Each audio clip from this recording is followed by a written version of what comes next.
Hola a todos, amigos, amigas, suscriptores, y gente que vaga por YouTube, mi nombre es Pollofer, hoy les traigo el especial de Halloween. Tengo que mencionar que el tiempo se me pasó demasiado rápido, y me agarró esto desprevenido, pero bueno, si se preguntan, ¿de qué tratará este video especial? Va a tratar de casas, mansiones, y lugares embrujados, como sea que inicie esto. Y disculpen por la falta de ortografía, por más que intentaba escribir Halloween no lo pronuncia bien el locuendo. La abadía de Rielvaux. Las abadías son unos lugares privilegiados para los fantasmas, sobre todo en Inglaterra o en Escocia. Muchas apariciones y leyendas corren sobre ellas. Particularmente conocida es la abadía de Rielvaux, acosada por un fantasma desconocido. La abadía de Rielvaux está situada en el valle de Rie, en el North Yorkshire, cerca del pueblo de Boroughbridge. Esta abadía fue edificada en 1132. Fue la primera abadía cristiana construida al norte de Inglaterra. Pero, desde el principio, en esta abadía ocurrían fenómenos extraños. Actualmente, hay personas que afirman haber oído el sonido de la campana de la abadía proveniente del corazón del edificio, de lo más profundo del mismo. Esto no sería tan de extrañar de no ser porque la campana mucho tiempo que no se encuentra allí. Otros afirman haber sido invadidos por una gran tristeza al pasear por los alrededores de la abadía. Una tristeza que nada podía atenuar. Era tanta la aflicción por este sentimiento que solo pudieron hacer una cosa: abandonar el lugar. Pero aún no hemos relatado lo más inconcebible que afirman que ocurre en esa abadía: la aparición de un monje fantasma que arrastra su silueta vaporosa entre las ruinas del edificio. Su figura, acompañada de una especie de niebla o vapor, ha sido divisada muchas veces por los alrededores de la abadía, vagando sin rumbo. Pero nadie tiene idea de quién puede ser, quién fue, qué es lo que le retiene en este mundo o por qué está condenado a vagar por las ruinas de la abadía. El misterio está sin resolver. El bosque del Black Hills. El bosque del Black Hills, en Maryland, está maldito desde hace tiempo. Ni las mismas tribus indias se aventuraban a entrar en ese bosque. Hacia 1630, el coronel Nathaniel Blair dirigió una expedición para recorrer el emplazamiento con el fin de encontrar un lugar que sirviera para la construcción de un fuerte. Nathaniel pidió ayuda a una tribu vecina y la respuesta fue un sabotaje a la expedición. A pesar de este problema, Nathaniel Blair y sus hombres construyeron el fuerte para ayudar a defender Lord Calvert frente a otras tribus hostiles y violentas. El fuerte fue nombrado como su fundador, Blair, y se convirtió en la ciudad maldita de Blair, Maryland, en 1634. 150 años más tarde, hacia 1785, varios niños acusaron a Edric Edward, una inmigrante de origen irlandés, de hacer brujería. Los niños afirmaban que les llevó a la fuerza a su casa con el fin de beber su sangre. El miedo de toda la población se desencadenó y Edric Edward fue condenada y desterrada de Blair para siempre. Fue atada a una carreta y dejada sola en los bosques, en medio de un invierno hostil. Toda la población de Blair creía que habría muerto de hipotermia. Pero se equivocaban. Pocos días después, 3 chicos acompañados por sus perros, regresaron al bosque para ver si había muerto. La supuesta bruja no estaba muerta. Y los niños remataron la tortura. Sus enormes perros la mordieron mientras que ellos la golpearon con palos del bosque. Casi muerta, la soltaron del carro y la colgaron de un árbol. En ese momento, Edric Edward murió de verdad. Un año más tarde, en 1786, esos 3 mismos niños fallecieron. Pero no solo ellos, la mitad de los otros niños del pueblo también murieron. Toda la población temía una maldición de la bruja y cuando pasó el frío invierno, todos decidieron abandonar Blair y juraron nunca más mencionar el nombre de Edric Edward. Pasaron más de 40 años sin que nadie habitara en Blair. Temiendo la maldición, nadie se atrevía. En 1809, apareció un libro llamado Blair Witch Cult, o sea, el culto a la bruja de Blair, un libro que se dice fue escrito por la misma bruja, por Edric Edward. Hacia 1820, como la ciudad de Blair estaba vacía, un hombre quiso comprarla. Este hombre se llamaba Henry Burkitt. Henry compró la ciudad al gobierno, renovó los edificios que estaban en ruinas y rebautizó el pueblo con su nombre, Burkittsville, en 1824. Esta ciudad todavía existe en Maryland y atrae a muchos turistas.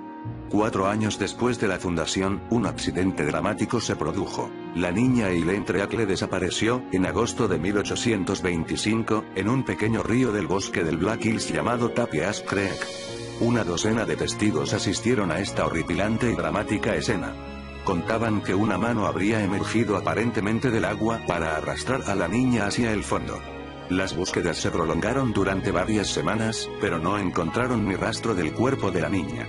Además, el agua tomó una textura aceitosa y estuvo contaminada durante varios meses. En 1886 se produjo otro accidente. Esta vez fue Robin Weaver quien desapareció en el bosque. Varios días pasaron sin que la encontraran.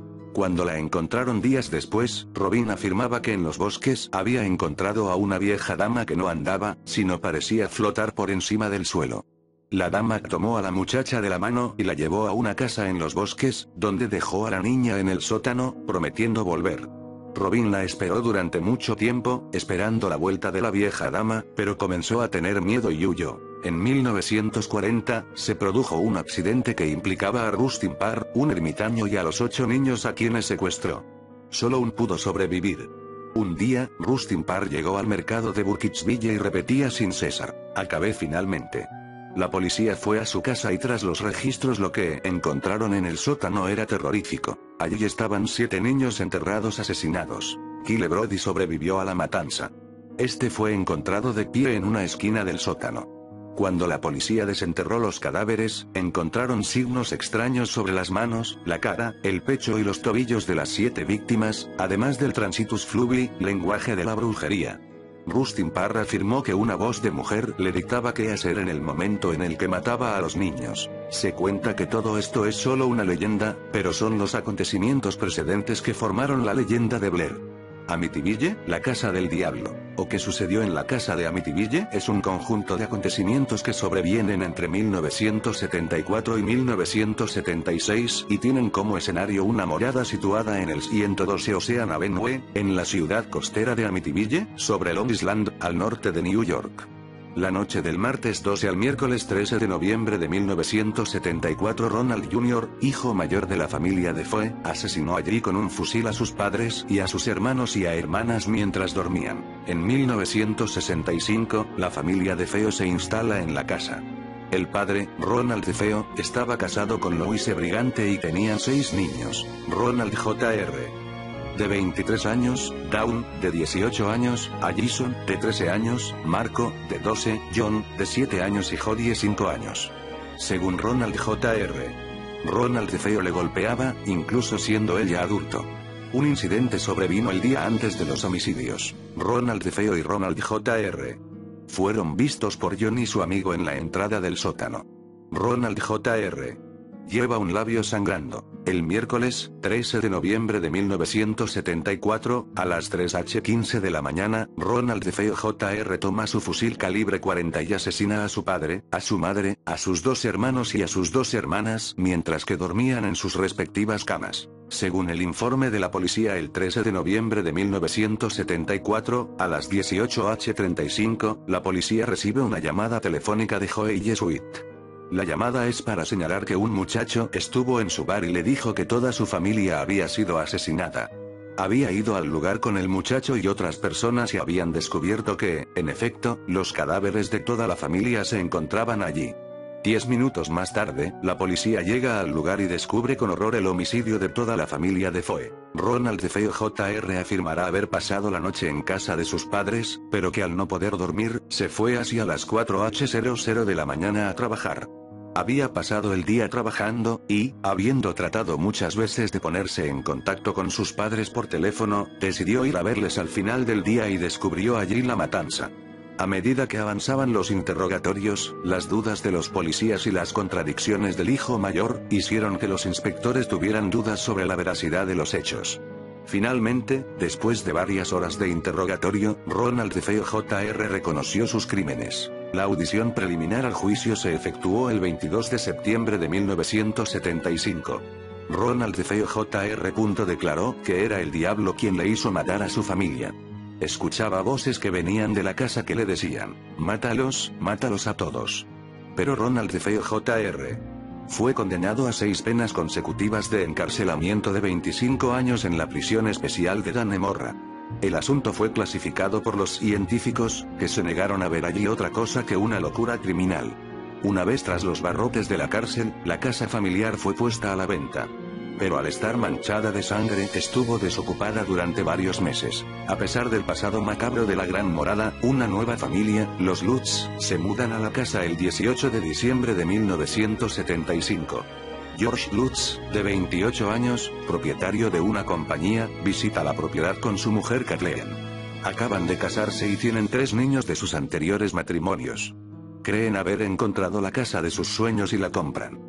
Conociendo el pasado de la casa, una de sus primeras acciones es pedirle a un sacerdote, el padre Ralph Pecoraro, de venir para bendecir la casa. En el curso de la bendición, el sacerdote dice escuchar una voz fuerte, pareciendo venir de ninguna parte, diciéndole, «Vete de aquí».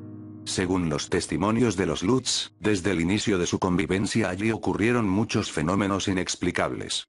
La familia nota variaciones enormes de temperatura. Además, de vez en cuando la casa se inunda de un olor repugnante de un viejo perfume. También se forman manchas negras sobre los lavabos y aparecen nubarrones de moscas a pesar de la temporada invernal. George Lutz es despertado cada noche de su sueño hacia las 3:15 de la madrugada, hora a la cual el homicidio del defeo se efectuó, por muchos ruidos provenientes de la cocina. Pero allí nunca hay nada. Vacía. Los niños escuchan ruidos de uñas que arañan las paredes de su habitación. La hija de los Lutz tiene un amigo imaginario, Jodie. Lutz llegaron rápido a la conclusión que la casa de sus sueños era de hecho un lugar de pesadilla. Desde entonces, la casa ha pasado por numerosos propietarios y ninguno de los que la compraron después de los Lutz señalaron ninguna manifestación anormal. Un gran número de los fenómenos descritos por los Lutz encontraron una explicación común. Numerosas contradicciones y deformaciones en las propias declaraciones de la familia Lutz echan, por otra parte, un cierto descrédito a su historia. La ciudad de Amityville no hace ninguna publicidad sobre lo que la población continúa considerando como una vieja leyenda. Bueno, aquí termina la primera parte, espero la disfruten, esperen la próxima.